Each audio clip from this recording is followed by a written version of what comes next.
Welcome to the Virtual Office Hours. My name is John Fia. I teach American history here at Messiah College. I have the Founding Fathers with me, Megan Piet, as usual, behind the camera.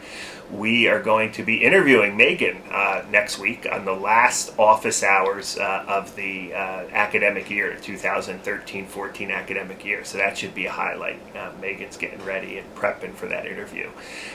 This is our last episode in what we've been calling the How to Be a Public Scholar series here at the Virtual Office Hours. And we have done all kinds of interesting things over the course of the last 8 weeks or so. We've talked about blogging, writing op-eds, writing books for general audiences, how to work with teachers, all kinds of good stuff. I'd encourage you to go back and look at that series if you want to get caught up. Being it's the last series, I thought we would call today's office hours Framing a Career as a Public Scholar. What might it take to pursue the kinds of things that we've been talking about for the last 8 weeks? Let me start off with a caveat. I don't think it is the calling or vocation of every historian to necessarily be someone who engages with public audiences. We need research historians. We need people who are writing good books and discovering new knowledge and writing monographs that are going to contribute to the knowledge that we need to have about the world and about the world as it has developed over the course of time.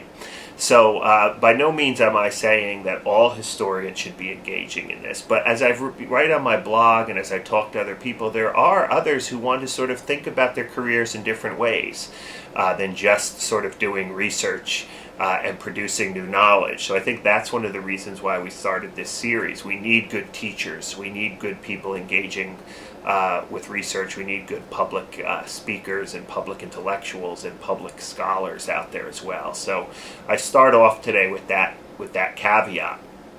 A second thing I think we need to think about if you want to frame your career this way is to think about the institution that you teach in and just be careful how you do it. I think we need some major reforms, a major overhaul of how we think about things like tenure and promotion in colleges and universities today. The traditional categories of service, scholarship, and teaching that we judge our professors on are fine, but there's no real place in there for this kind of public scholarship engagement that we've been talking about in this series. I think we need to think long and hard about bringing some reforms. To what extent, I was just on a panel in Atlanta a couple weeks ago at the Organization of American Historians. To what extent is blogging a form of scholarship? To what extent is engaging the public a form of service, or in what sense is it a form of scholarship, in what sense is it a form of teaching? I think all of these things need to be rethought, and we need to move beyond the traditional ways of doing it. Academics can be very, very conservative, and I don't mean that politically, but I mean that in terms of sort of stuck in their ways. This is the way we always do things, and hopefully this series is sort of pushing on some of those boundaries. So again, rethinking the whole tenure promotion academic system. Let me conclude with a challenge.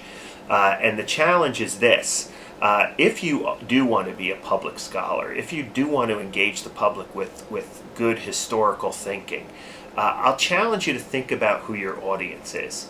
Most of the conversations, and if you read The Way of Improvement Leads Home, I blogged about this. I actually wrote a post today on this.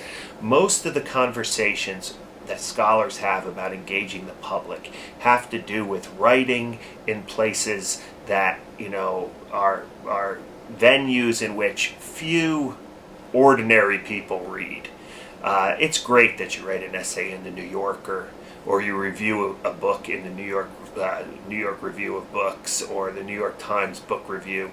Those are certainly things that we do and engage the public. But what is the public that we're engaging? We're largely engaging other thoughtful intellectuals. I just blogged about an article in the Atlantic by a community college professor named Scott Samuelson. I love this article. The title of it is Teaching Plato to Plumbers. in what ways are we engaging working people, people without sort of elite liberal arts or Ivy League educations, people who don't read the New Yorker. And Samuelson talks about his role as a philosophy professor at a community college, trying to make the humanities, and the same applies to history here as well as philosophy, practical and engaging. And applicable to the lives that ordinary people live. So I think that's the challenge.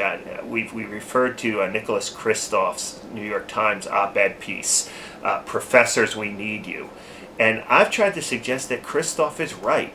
This idea goes against most of my academic colleagues who are just like lambasting Kristof because he doesn't see all the good public work that we're doing. I think he's right. We need to think more deeply and go even further in terms of engaging the kind of audiences that need to think more deeply about the questions of what it means to be human. And there's no greater discipline that thinks about what it means to be human than over time, at least, in the study of history. So if you want to become a public scholar, think about your audience. And I challenge you to go beyond just the traditional outlets that other intellectuals happen to read, but what might it take to reach a much more expansive and broader audience with these questions that we as historians ask, and these kind of skills, historical thinking skills that we bring to the table.